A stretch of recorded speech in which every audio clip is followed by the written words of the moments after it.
यहाँ हम बात करते हैं टॉपिक कुछ टर्मिनोलॉजी। जैसे पहली टर्मिनोलॉजी है फर्मेंटेशन। फर्मेंटेशन क्या होता है? मान लो आपके पास कोई ऑर्गेनिक कंपाउंड है, ऑर्गेनिक कंपाउंड, ऑर्गेनिक फूड है, कुछ भी कह लो, और उस ऑर्गेनिक कंपाउंड को कुछ बैक्टीरिया, फंजाई या कह सकते हो माइक्रो ऑर्गेनिज्म की सहायता से उन ऑर्गेनिक कंपाउंड्स को सिंपल कंपाउंड में ब्रेक करना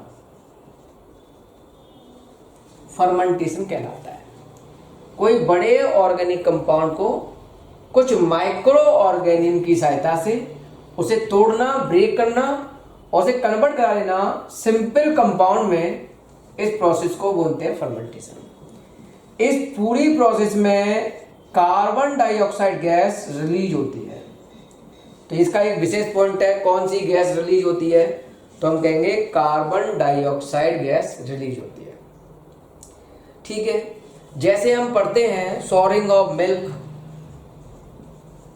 सॉरिंग ऑफ मिल्क, मिल्क का खट्टा होना, दूध या दही रखा रखा खट्टा हो जाता है, तो वो एक फर्मेंटेशन प्रोसेस है। ठीक है, changing of milk into curd, changing of milk into curd, दूध का दही में बदलना।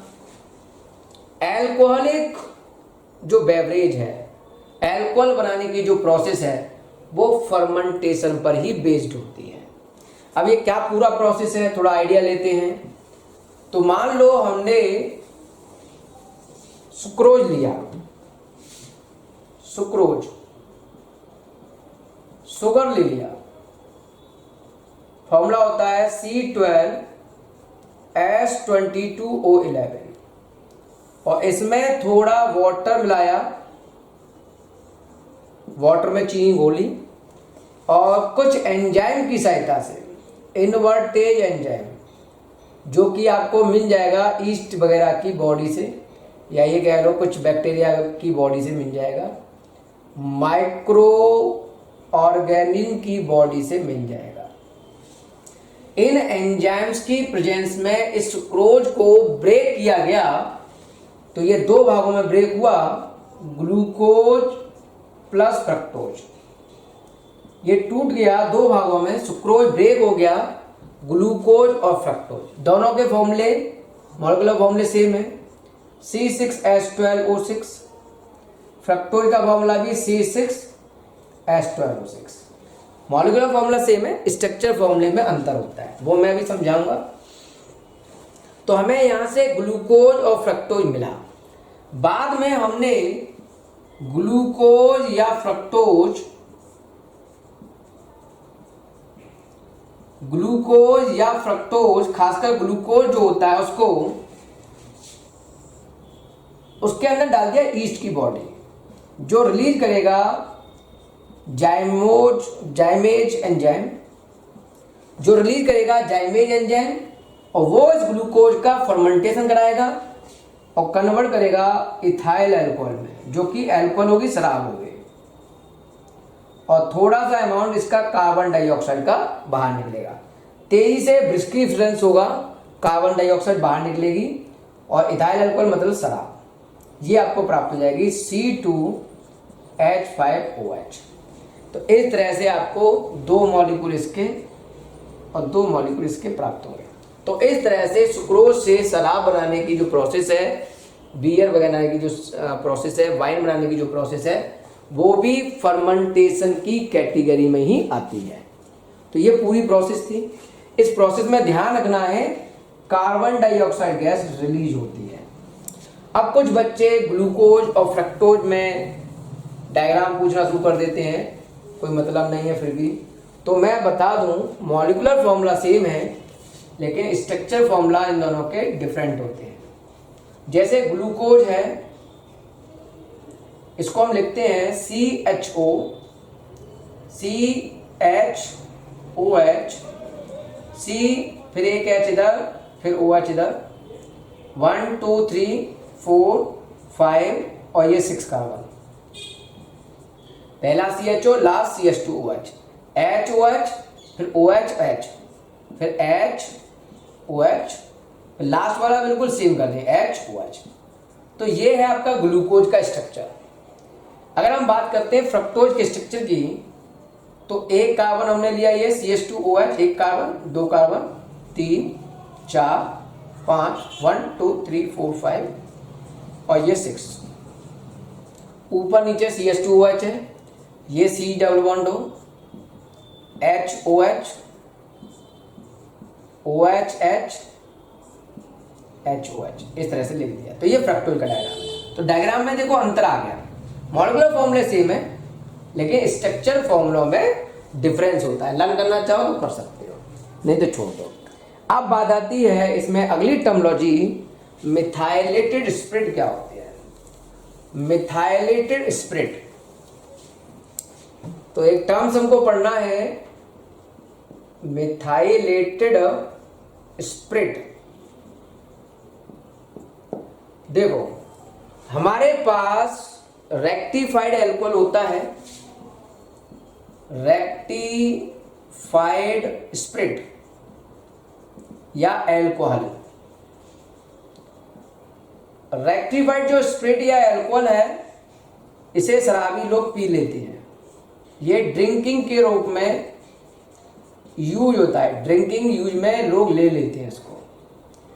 तो स्प्रिट का एक्चुअल में जो रेक्टिफाइड स्प्रिट है, इसका प्रयोग हम करते हैं मेडिकल पर्पज में। जैसे डॉक्टर है, डॉक्टर ने कहा भाई मुझे ऑपरेशन करना है, मुझे अपने औजार धोने हैं, तो वो स्प्रिट डाल के उन औजारों को सफाई करता है, उसकी जर्म्स को मारता है।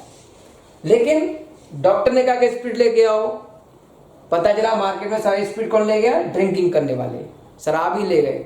और ये लोग क्या करते हैं, इस स्प्रिट को एक कच्चे घड़े में, मिट्टी के बर्तन में, एक मिट्टी का बर्तन लेते हैं, उसमें वो स्प्रिट रख देते हैं और उसे यहाँ कपड़ा बांध दिया, बहुत पतला कपड़ा बांध दिया उन्होंने इस तरह से, और इस पूरे को गोबर के अंदर, गोबर जहाँ भूरा होता है गोबर, उसके अंदर दबा देते हैं। गोबर में फर्मेंटेशन की प्रोसेस चलती है, वहाँ ऑर्गेनिक मैटर का डिकम्पोजिशन चलता है, तो बहुत ज़्यादा एनर्जी लॉस होती है और वो एनर्जी से ये जो बर्तन है मिट्टी का वो तपेगा, तो इसमें भरी हुई शराब भी पक जाती है, फिर उस शराब को वो पीते हैं। ये था सिस्टम रेक्टिफाइड स्प्रिट को पीने का। अब सरकार ने इसके लिए क्या किया, उस पर ध्यान दो। सरकार ने इस रेक्टिफाइड स्प्रिट में, इस रेक्टिफाइड स्प्रिट के अंदर मिक्स कर दिया plus methyl alcohol, methyl alcohol, इसका दूसरा नाम होता है मीथेनॉल। ये इसमें मिक्स कर दिया, लगभग 96% स्प्रिटलिंग और उसमें लगभग 3 से 4% मिथाइल अल्कोहल मिला दिया। इसके अलावा उन्होंने थोड़ा पायरिडीन, थोड़ा कलर मटेरियल, थोड़ा पायरिडीन, थोड़ा कलर मटेरियल मिला दिया जिससे उसका रंग बदल जाए। अब इस बोतल पर एक डेंजर साइन बना दिया, नॉट फॉर ड्रिंकिंग लिख दिया, नॉट फॉर ड्रिंकिंग लिख दिया, नॉट फॉर ड्रिंकिंग लिख दिया उन्होंने, कि जिससे कि कोई भी व्यक्ति इसको पी नहीं पाए। लेकिन कुछ लोग जो मक्कार टाइप के होते हैं, उसने कहा नहीं भाई मैं तो पी के दिखाऊंगा। भाई जो शराबी लोग होंगे उन्होंने शर्त लगा ली, अरे कुछ नहीं होता है, मैं पी के दिखा दूंगा। तो कुछ लोगों ने तो डर के मारे से छोड़ दिया कि नहीं भाई खतरनाक है, नॉट फॉर ड्रिंकिंग लिखा है, नहीं पीएंगे अब हम। लेकिन कुछ लोग फिर भी नहीं माने और उन्होंने इस अल्कोहल को पिया, मिथाइल अल्कोहल जिसमें मिला है। अब इसको मैं नाम दे रहा हूँ मिथाइलेटेड स्प्रिट।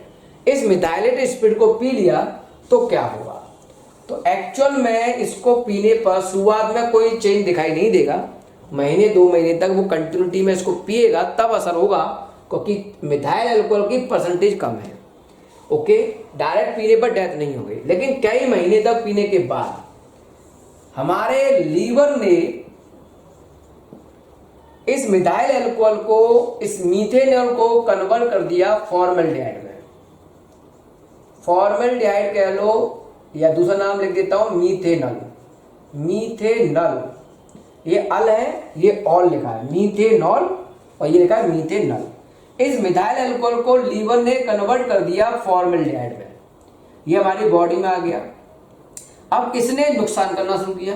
पहला नुकसान, हमारे ब्रेन से आंखों के लिए ऑप्टिक नर्व जाती है जिसे हम देख पाते हैं, इसको उसने डैमेज कर दिया। इसके डैमेज होने से हम अंधे हो जाएंगे, ब्लाइंड हो जाएंगे, तो ब्लाइंडनेस के केस बढ़ गए, अंधे होने के केस बढ़ गए। दूसरा, ब्लड में जो सेल्स होती हैं आरबीसी, डब्ल्यूबीसी, उसको उसने डैमेज करना शुरू कर दिया। ब्लड के अंदर जो प्लाज्मा होगा, सेल्स के अंदर प्लाज्मा है, प्रोटोप्लाज्म है, प्रोटोप्लाज्म ब्लड है, उनको कोगुलेट करना शुरू कर दिया, उनको जमाना शुरू कर दिया, जिसकी वजह से डेथ के चांस बढ़ना शुरू हो गए। अब हम समझते हैं इथाइल अल्कोहल और एसिटिक एसिड का डिफरेंस। इथाइल अल्कोहल को हम इथेनॉल भी कहते हैं, इथेनॉल। ये वाइन का कंपोनेंट है, इसलिए इसे वाइन, स्प्रिट भी कह सकते हैं। इधर कंपोनेंट ऑफ वाइन मतलब शराब, स्प्रिट शराब का कंपोनेंट है, इसलिए इथाइल अल्कोहल को हम स्प्रिट या वाइन भी कहते हैं। दूसरा पॉइंट है हमारे पास इथाइल अल्कोहल के बारे में, पहले पढ़ते हैं फिर डिफरेंस सीखेंगे एसिटिक एसिड के साथ। तो सबसे पहला पॉइंट, इथाइल अल्कोहल में प्लीसेंट स्मेल आती है, प्लीसेंट स्मेल, अच्छी स्मेल आती है। अब जो शराबी होंगे, ड्रिंकर होंगे, उनको तो अच्छी खुशबू आएगी, और जो पीते नहीं होंगे उनको बदबू आएगी उसमें। तो ये प्लीसेंट स्मेल हम मानते हैं कि इसमें प्लीसेंट स्मेल आती है।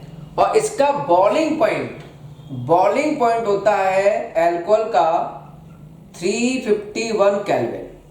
351 केल्विन इसका बॉइलिंग पॉइंट है, मतलब इसको गर्म करेंगे तो 351 केल्विन पर ये बॉयल हो जाता है। ओके, अब हम बात करते हैं इसमें अल्कोहल का, इथेनॉल का, अगर हम ऑक्सीडेशन कराएं, क्या कराएं? ऑक्सीडेशन। तो इसके ऑक्सीडेशन को कराने के लिए चाहिए ऑक्सीडाइजिंग एजेंट, ऑक्सीडाइजिंग एजेंट चाहिए। हम यहां ले सकते हैं KMnO4 एसिडिक पोटेशियम परमैंगनेट, या ले सकते हैं K2Cr2O7 एसिडिक। तो इन ऑक्सीडाइजिंग एजेंट की प्रेजेंस में इथेनॉल कन्वर्ट हो जाता है एसिटिक एसिड में, इथेनॉल कन्वर्ट हो जाता है एसिटिक एसिड में। अगला पॉइंट हमारे पास है इथेनॉल। इथेनॉल एक न्यूट्रल कंपाउंड माना गया है। अब न्यूट्रल कंपाउंड है तो इस पर लिटमस पेपर का कोई असर नहीं होगा। लिटमस पेपर इसमें डिप करूंगा तो अगर वो रेड है तो वो ब्लू नहीं होगा, ब्लू है तो वो रेड नहीं होगा। दूसरा पॉइंट, क्योंकि ये एसिड नहीं है इसलिए इथेनॉल पर सोडियम बाइकार्बोनेट के साथ रिएक्शन पॉसिबल नहीं है। सोडियम बाइकार्बोनेट के साथ ये रिएक्शन नहीं करेगा। अब हम बात करते हैं एसिटिक एसिड की। एसिटिक एसिड का IUPAC नेम है इथेनोइक एसिड। इसे हम विनेगर भी कहते हैं, इसे विनेगर कहते हैं, और इसलिए इसमें स्मेल आती है विनेगर स्मेल, विनेगर की स्मेल आती है इसमें, इसे विनेगर कहते हैं। विनेगर क्या है? अगर कोई पूछे विनेगर क्या है तो हम ये नहीं कहेंगे कि एसिटिक एसिड है, हम कहेंगे 5 से 8% solution acetic acid in water. Water में 5 से 8%, 5 to 8% एसिटिक एसिड वाटर में डाल दें तो उसे विनेगर कहते हैं। ओके, इसमें विनेगर की स्मेल आएगी। इसका बॉइलिंग पॉइंट लगभग 391 केल्विन है, 391 केल्विन होता है। ठीक है, समझ में आ रहा है। अब हम बात करते हैं इसकी पॉइंट की। जैसे इथेनॉल का ऑक्सीडेशन पॉसिबल था, एसिटिक एसिड का फर्दर ऑक्सीडेशन पॉसिबल नहीं है। एसिटिक एसिड का फर्दर ऑक्सीडेशन हम कराना चाहेंगे तो वो पॉसिबल नहीं है। एसिटिक एसिड, क्योंकि ये एसिड कैटेगरी में आता है, न्यूट्रल नहीं है, एसिड है। एसिड है तो ब्लू लिटमस इस एसिड के प्रभाव से रेड लिटमस में कन्वर्ट हो जाएगा। ब्लू लिटमस इस एसिड के प्रभाव से रेड लिटमस में बदल जाता है। ये इसका डेमोन्स्ट्रेशन है, इसका टेस्ट है। एक और टेस्ट है हमारे पास इसका। एसिटिक एसिड पर सोडियम बाइकार्बोनेट, सोडियम बाइकार्बोनेट अगर हम मिला दें तो तेजी से ब्रिस्की इफिशिएंसी के साथ झाग बनाते हुए ब्रिस्की इफिशिएंसी के साथ CO2 गैस रिलीज होती है। अगर कोई पूछता है एसिटिक एसिड को पहचानो, टेस्ट करो, डेमोन्स्ट्रेट करो उसे, तो ये 2 टेस्ट हम लिख सकते हैं। ओके, यहां तक ये लाइन क्लियर है। एक छोटा सा पॉइंट और ध्यान रखना होगा, ये डिफरेंस पॉइंट समझ में आ गए। अब एसिटिक एसिड पर बेस्ड एक छोटा सा पॉइंट और ध्यान रखना है। अगर हम इसे कूल करें, एसिटिक एसिड को अगर हम कूल करते हैं 13.6 डिग्री सेल्सियस पर, ठंडा करना शुरू कर दें, तो इसमें आइस जैसे क्रिस्टल बन जाएंगे। आइस जैसे क्रिस्टल बन जाएंगे, समझो ध्यान से, आइस जैसे क्रिस्टल बन जाएंगे, जिसको हम ग्लेशियल एसिटिक एसिड कहते हैं। इसको हम बोलते हैं ग्लेशियल एसिटिक एसिड। अगला पॉइंट समझते हैं। एक क्वेश्चन है हमारे पास, एंटी फ्रीज क्या होता है? एंटी फ्रीज सॉल्यूशन क्या होता है? देखो, हमारे पास एक कार का रेडिएटर है, डिब्बा। कार के अंदर ये डिब्बा लगता है, इसे बोलते हैं कार का रेडिएटर। इसमें हम वाटर भर देते हैं, तो ये भरा हुआ है वाटर। कोल्ड कंट्री में जब जहां ठंड बहुत ज्यादा होती है तो ये वाटर कोल्ड कंडीशन में जमकर बनाता आइस, और वाटर का वॉल्यूम कम होता है और आइस का वॉल्यूम ज्यादा होता है। तो आइस का वॉल्यूम ज्यादा होगा तो वो उस डिब्बे में आएगा नहीं, और ये डिब्बे के बाहर आइस जो है वो डिब्बे को डैमेज करना शुरू कर देगी, क्योंकि उसका वॉल्यूम ज्यादा है। डिब्बे के अंदर वो आइस समा नहीं पाएगी तो डिब्बे को वो फैला देगी।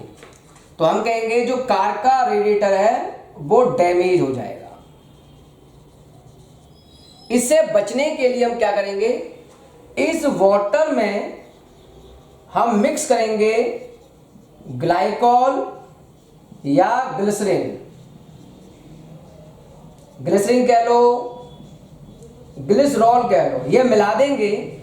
इन दोनों के सॉल्यूशन को हम एंटी फ्रीज सॉल्यूशन कहते हैं। मिलाने का फायदा क्या, वाटर और ग्लाइकॉल या ग्लिसरीन या ग्लिसरॉल ये हाईली सॉल्युबल होंगे, एक दूसरे में सॉल्युबल। पहला पॉइंट।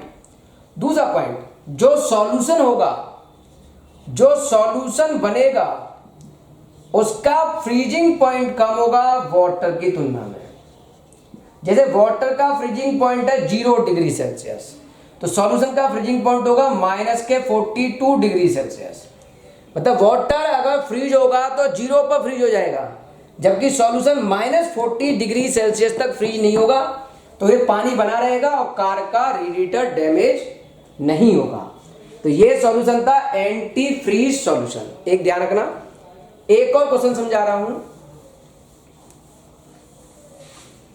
एक और क्वेश्चन समझना है कि ऑर्गेनिक केमिस्ट्री में जो ऑर्गेनिक कंपाउंड्स होते हैं, वो सभी ऑर्गेनिक कंपाउंड का जो मेन एलिमेंट्स होता है वो कार्बन होता है।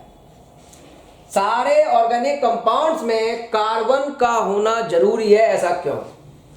तो एक्चुअल में कार्बन के अंदर कैटिनेशन पावर बहुत ही अच्छी होती है। कैटिनेशन पावर बहुत अच्छी होती है। कैटिनेशन का मतलब कार्बन सिंगल बॉन्ड बना सकता है, कार्बन डबल बॉन्ड बना के रह सकता है, कार्बन ट्रिपल बॉन्ड बना के रह सकता है, कार्बन सिंगल चेन की फॉर्म में रह सकता है, कार्बन ब्रांच फॉर्म में भी रह सकता है, कार्बन रिंग फॉर्म में भी एग्जिस्ट कर सकता है। तो वो डिफरेंट टाइप की फॉर्म बना सकता है, और उसको बनाने का जो रीजन है वो है कैटिनेशन पावर। अब कैटिनेशन पावर इसकी बहुत अच्छी है, डिफरेंट टाइप के ये ऑर्गेनिक कंपाउंड बना सकता है। अब बात आती है कैटिनेशन पावर अच्छी क्यों है? Catenation power directly proportional to bond energy.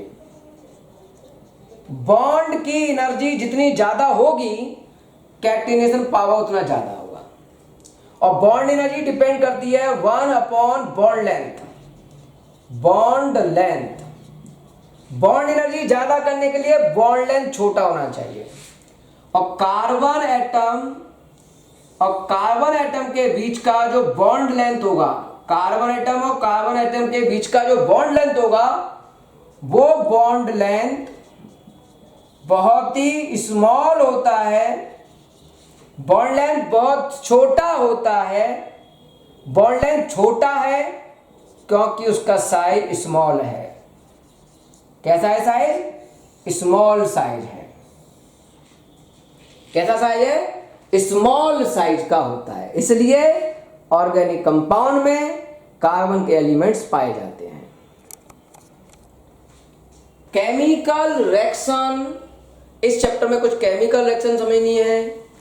पहली केमिकल रिएक्शन है CH2 डबल बॉन्ड CH2, ये हो गई आपकी इथीन। उस पर हमें रिएक्शन करानी है हाइड्रोजन की in the presence of nickel 200 से 300 डिग्री सेल्सियस पर। यह रिएक्शन मैं पढ़ा चुका हूं इस चैप्टर में, एक बार और सुन लो। ये प्लस, ये माइनस, ये बॉन्ड इस तरह से घुमाना है, या माइनस आएगा या प्लस। जब आप इसमें एडिशन करोगे तो इन दोनों के बीच में डबल बॉन्ड है, अभी बाद में वो सिंगल कर लेते हैं। तो CH2 single bond CH2, okay.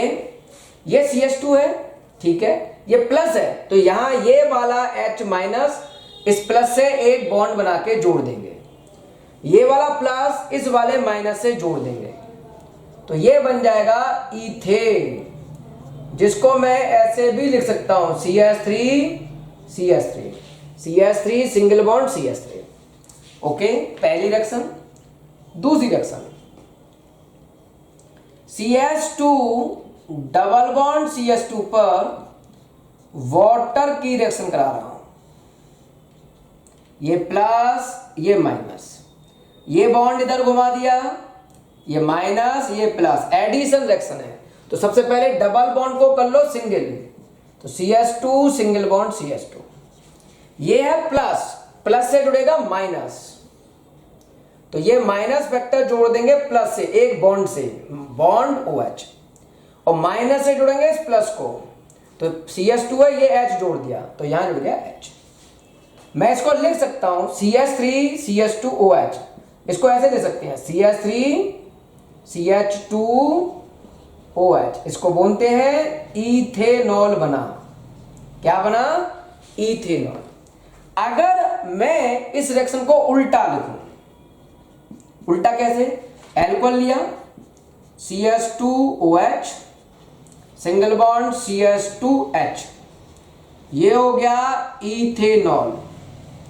इसको मैंने गर्म किया, कंसंट्रेट H2SO4 160 से 170 डिग्री सेल्सियस पर गर्म कर दिया, या 443 केल्विन भी कह सकते हैं।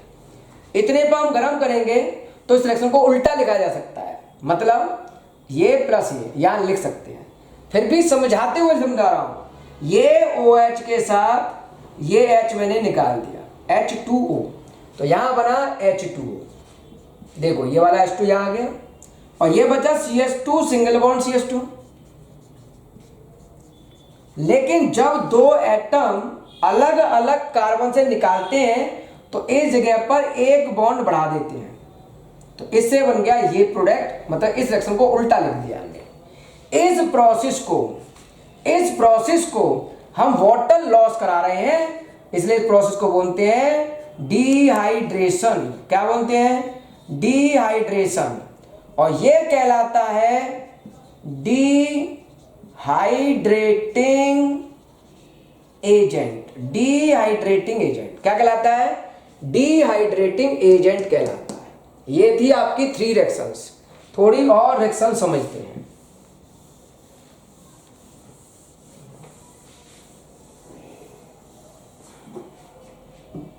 फोर्थ रिएक्शन, CH3CH2OH का ऑक्सीडेशन। इसका कराते हैं हम ऑक्सीडेशन। ये है इथेनॉल, इथेनॉल, इसका करा रहा हूं ऑक्सीडेशन। और यहां लिया मैंने CrO3, क्रोमियम ट्राई ऑक्साइड नाम का ऑक्सीडाइजिंग एजेंट। ये इसका ऑक्सीडेशन कराएगा। यहां से 2H इस O के साथ निकाल दिया, तो ये बन गया H2O।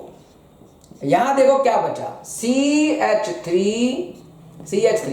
C और OH, जिसको हम लिख सकते हैं HO उल्टा करके लिख दिया है, तो ये बन गया इथेनॉल। तो इथेनॉल के CrO3 ऑक्सीडाइजिंग एजेंट की प्रेजेंस में बनता है इथेनॉल। रिएक्शन नंबर 5, अगर मैं इसका ऑक्सीडेशन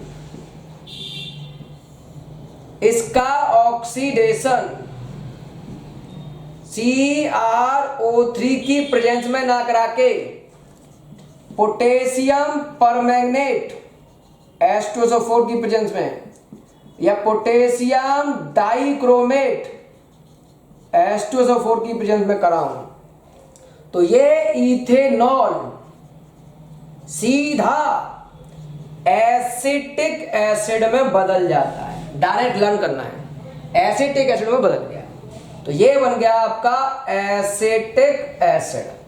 आप कहोगे ऐसे कैसे बदल गया?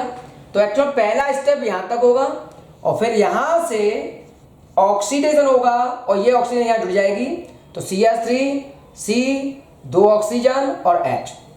लेकिन हमें ये स्टेप पूरा नहीं दोहराना है, सीधा लर्न करना है। तो एल्कोहल से बन गया एसिटिक एसिड। समझ में आया? रिएक्शन नंबर 6 रिएक्शन समझो। 6 रिएक्शन है हमारे पास। इस रिएक्शन का नाम दे देता हूं एस्ट्रीफिकेशन। ये क्या है? एस्ट्रीफिकेशन के नाम से क्या रिएक्शन है ये? थोड़ा रुक जाओ 1 मिनट। अब हम बात करते हैं इसमें एस्ट्रीफिकेशन। और इस रिएक्शन में हम क्या करते हैं, एक लेते हैं एसिड, जैसे एसिटिक एसिड ले लिया, और एक लेते हैं यहां एल्कोहल और उसे गर्म करते हैं कंसंट्रेट H2SO4 की प्रेजेंस में। तो बनता है एस्टर। ये जो कंपाउंड बना है एस्टर, इसमें फ्रूटी स्मेल आती है। कैसी स्मेल? फ्रूटी स्मेल या स्वीटी स्मेल, फ्रूट जैसी स्मेल आती है। पहला पॉइंट।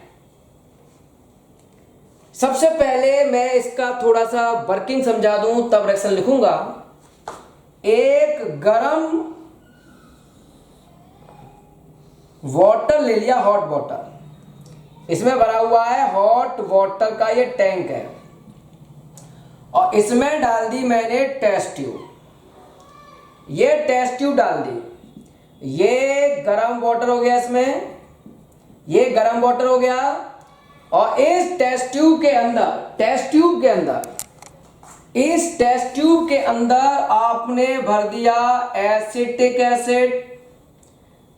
यहां ले लिया आपने एसिटिक एसिड 1 ml, और मिला दिया एल्कोहल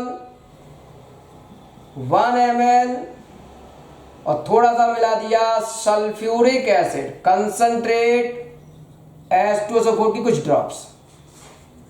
हॉट वाटर होना चाहिए लगभग 60 डिग्री सेल्सियस टेम्परेचर को, और 15 मिनट तक इस टेस्ट ट्यूब को रखना है। डायरेक्ट गर्म मत करना टेस्ट ट्यूब को, नहीं तो जो अल्कोहल होगा वो वेपर फॉर्म में उड़कर आग पकड़ लेगा, इसलिए ऐसे कर रहे हैं। तो इन तीनों की आपस में रिएक्शन होगी और बनेगा एस्टर, फ्रूटी स्मेल वाला, स्वीटी स्मेल वाला।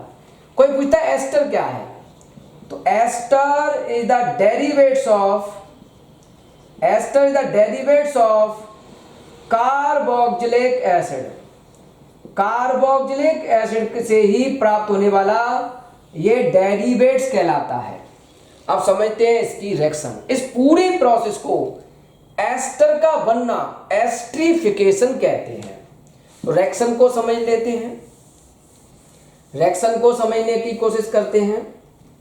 मान लो ये है आपके पास एसिटिक एसिड CH3COH, ये आपके पास HOCH2CH3 इथेनॉल, और ये है कंसंट्रेट H2SO4। ठीक है, ये है इथेनॉल, इथाइल अल्कोहल।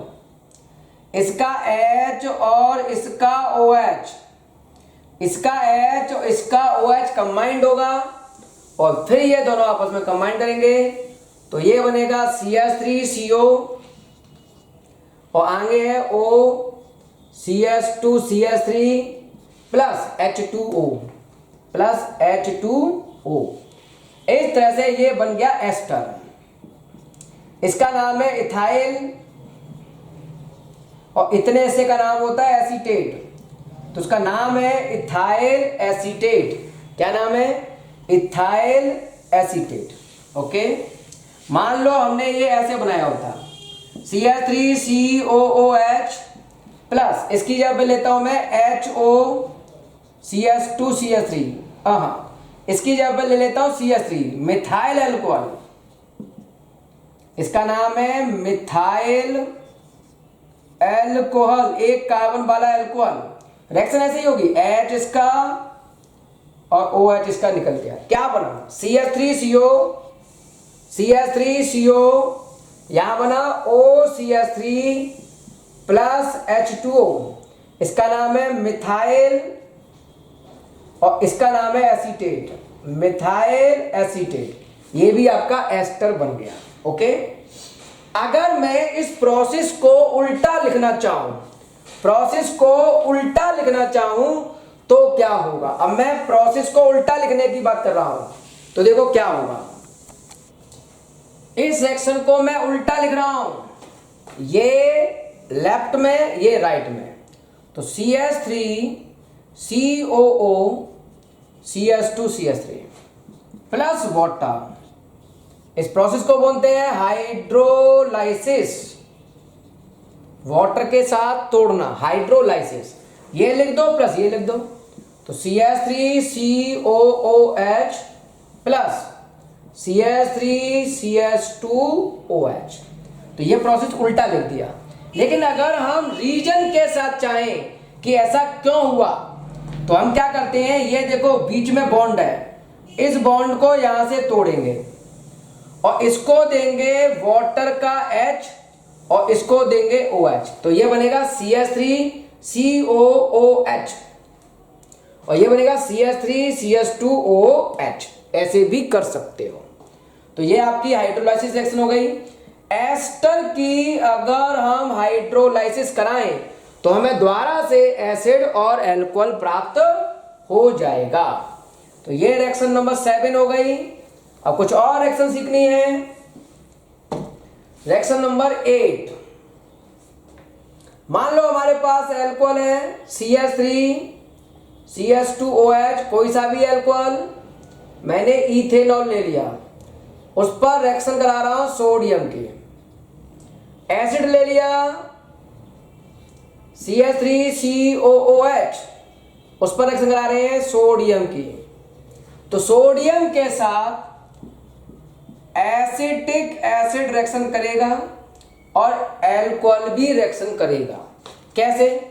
H निकाल दो बाहर, सोडियम को अंदर ले लो, तो CH3CH2O और जुड़ गया Na और H बाहर निकाल दिया। अब एक H निकलेगा तो इस तरह से लिखेंगे हाफ H2, एक H हो गया ये। तो ये हो गई hydrogen gas. Hydrogen gas burn with pop sound, pop sound के साथ जलता है ये, और ये आपका बन गया कंपाउंड। अब इधर आ जाओ, H निकाल दो, सोडियम अंदर ले लो, तो CH3COONA प्लस हाफ H2, ये बन गया आपका सोडियम एसीटेट। क्या बन गया? Sodium acetate. Reaction number 10, alcohol NaOH के साथ सोडियम हाइड्रोक्साइड, सोडियम हाइड्रोक्साइड के साथ, या सोडियम बाइकार्बोनेट, सोडियम बाइकार्बोनेट, जिसको हम बेकिंग सोडा कहते हैं, बेकिंग सोडा, या Na2CO3, sodium carbonate, sodium carbonate washing soda, इनके साथ रिएक्शन नहीं करता। एल्कोहल NaOH के साथ, NaHCO3 के साथ, Na2CO3 के साथ रिएक्शन नहीं करता। लेकिन अगर मैं यहां लेता हूं एसिटिक एसिड, तो वो इन सब के साथ रिएक्शन करेगा। तो एसिटिक एसिड की इन सब के साथ रिएक्शन समझते हैं हम। क्या रिएक्शंस होंगी? इन रिएक्शनों के बेस पर हम बहुत सारे न्यूमेरिकल कर पाएंगे। तो reaction number 10, acetic acid plus NaOH, sodium hydroxide, sodium hydroxide, H हम निकाल देंगे, सोडियम अंदर लेंगे, तो बनेगा CH3COOH की जगह पर Na प्लस H जुड़ जाएगा निकलने के बाद इस OH से, H और OH मिलकर बनाएंगे H2O। ठीक है। रिएक्शन नंबर 11 देखो, CH3COOH पर सोडियम बाइकार्बोनेट के साथ reaction, sodium bicarbonate baking soda, तो देखो ये H निकाला, सोडियम अंदर, तो CH3COONA, सोडियम अंदर ले लिया। अब ये H जो बाहर निकाला है वो कंबाइन करेगा इसके साथ H2CO3। ध्यान रखना, जब भी H2CO3 बने ये ब्रेक हो जाता है, H2CO3 ब्रेक हो जाता है H2O प्लस CO2 में, और तेजी से CO2 गैस ब्रिस्की फ्रिक्शंस के साथ बाहर निकलेगी। रिएक्शन नंबर 12, एसिटिक एसिड पर सोडियम कार्बोनेट, वॉशिंग सोडा की रिएक्शन, सोडियम कार्बोनेट या वॉशिंग सोडा। यहां एक एच है, यहां 2 सोडियम है, तो मैंने यहां 2 ले लिया। 2 एच को निकाला, सोडियम अंदर डाला, तो 2CH3COONA, 2 एच इसके साथ कंबाइन करेंगे तो H2CO3 बनेगा, जो ब्रेक होगा H2O प्लस CO2 में। तो देखो इन सब में ये एक सॉल्ट बन गया। क्या बन गया? सॉल्ट, जिसका नाम आपने बताया था सोडियम एसीटेट। और यहां से CO2 गैस तेजी से ब्रिस्की इफ्रिसेंस के साथ बाहर निकलती है। रिएक्शन नंबर 12, ये हमने 1-2 रिएक्शन और समझानी है। रिएक्शन का नाम है डीकार्बोक्सिलेशन। डी मतलब निकालो, कार्बोक्सी मतलब CO2।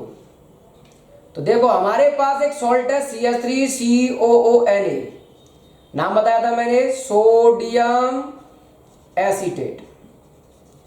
उस पर हम रिएक्शन करा रहे हैं NaOH और CaO के मिक्सचर की।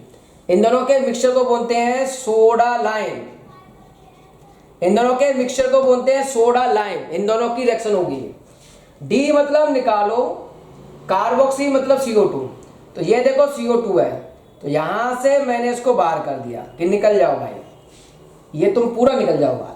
तो ये है CH3। अब ये कहेगा कि भाई मेरी बैलेंस ही खराब कर दिया आपने, मैं CH3 हूं, होना चाहिए मुझे CH4। मेरी बैलेंस ही डिस्टर्ब कर दी, होना चाहिए मुझे CH4। तो यहां से एक H मैं इसको दे दूंगा तो ये बदल जाएगा CH4 में। तो मैंने इस तरह से काट दिया इसको, ये वाला H इसको दिया तो ये बना CH4 प्लस Na के 2 Na2 COO और O, CO और ये O, तो ये हो गया Na2CO3 और ये बन गया आपका मीथेन।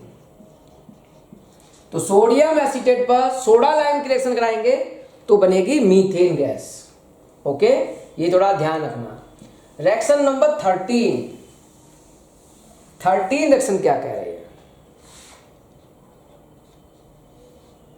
एस्टर पर NaOH की रिएक्शन कराएं तो क्या होगा? एस्टर था CH3COO CH2CH3, एस्टर था। इस पर हम रिएक्शन कराना चाहते हैं NaOH की, सोडियम हाइड्रोक्साइड की, इस तरह से। तो हमने कहा जैसे हाइड्रोलाइसिस कराई थी वैसे ही बॉन्ड ब्रेक किया, कर दिया ब्रेक।